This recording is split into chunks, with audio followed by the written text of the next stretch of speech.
Bonjour à toutes et à tous. Avec vous, le docteur Ougnoun Boussad, maître assistant classe B à l'université Moulid Mamri de Tizi Ouzou. Bienvenue dans cette deuxième séquence toujours dédiée à la charte d'éthique et de la déontologie universitaire, dans laquelle on va aborder les droits et les devoirs. Dans cette deuxième séquence, on va commencer par les droits et les devoirs de l'étudiant, puis en deuxième point, les droits et devoirs de l'enseignant-chercheur. Droits et devoirs de l'étudiant. L'étudiant doit disposer de toutes les conditions possibles pour évoluer harmonieusement au sein des établissements d'enseignement supérieur. De ce fait, il a des droits qui ne prennent leur sens que s'ils sont accompagnés d'une responsabilité qui se traduit par des devoirs.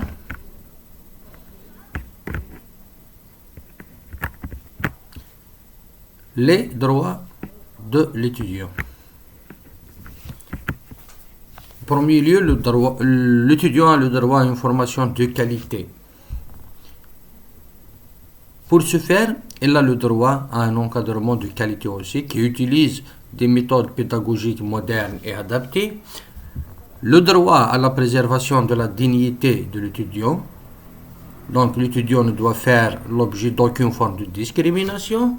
L'étudiant doit bénéficier aussi de la sécurité, de la propriété et de la protection de sa santé.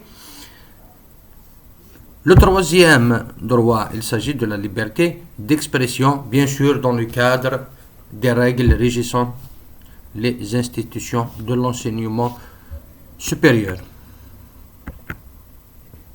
Le quatrième point, il s'agit des droits pédagogiques. L'étudiant a le droit de recevoir le programme des cours et les supports pédagogiques nécessaires tels que les sources, les références et les publications, a le droit aussi de recevoir une évaluation juste et équitable, loin de toute forme de préjugés. Il a aussi le droit de connaître et de recevoir sa note d'évaluation jointe au modèle de correction de l'examen et de l'échelle de notation et le droit d'introduire un recours. Les devoirs de l'étudiant.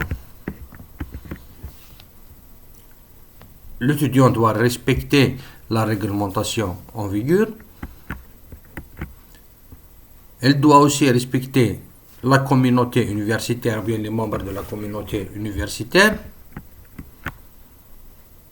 Fournir des informations exactes et précises. Faire preuve de civisme et de bon comportement. Ne jamais frauder ou recourir au plagiat. Préserver les locaux et les matériaux mis à sa disposition. Droits et devoirs de l'enseignant-chercheur. A l'accès à la profession sur la base de compétences, a le droit au respect, à l'évaluation et appréciation des travaux de l'enseignant-chercheur, indication des conditions de travail et de recyclage périodique. Les devoirs de l'enseignant-chercheur. L'enseignant-chercheur doit être une référence. L'enseignant-chercheur doit respecter les principes d'éthique et de la déontologie universitaire, faire tous ses efforts pour mettre en œuvre toutes les normes les plus élevées qui garantissent l'exercice honnête de ses activités professionnelles, participer à l'évaluation de l'avancement de toutes les activités commerciales et académiques pour tous les niveaux. Ne pas utiliser illégalement les droits et pouvoirs qui lui sont accordés dans un but personnel. Il a aussi l'obligation à la confidentialité et à l'honnêteté. Nous allons terminer cette séquence par ce travail qui doit être réalisé individuellement par chaque étudiant.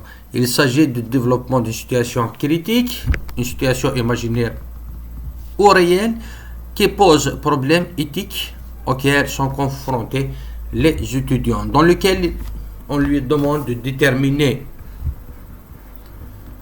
le problème, déterminer l'origine de ce problème, mais aussi de trouver les solutions possibles pour résoudre ce problème en se basant bien sûr sur les principes fondamentaux de la charte d'éthique et de la déontologie universitaire, surtout dans le chapitre dédié aux droits et aux devoirs des membres de la communauté universitaire. À la fin, voici l'essentiel des références bibliographiques qui vont permettre à l'étudiant de mieux s'approfondir dans le contenu de ce cours. À la fin, merci pour votre attention.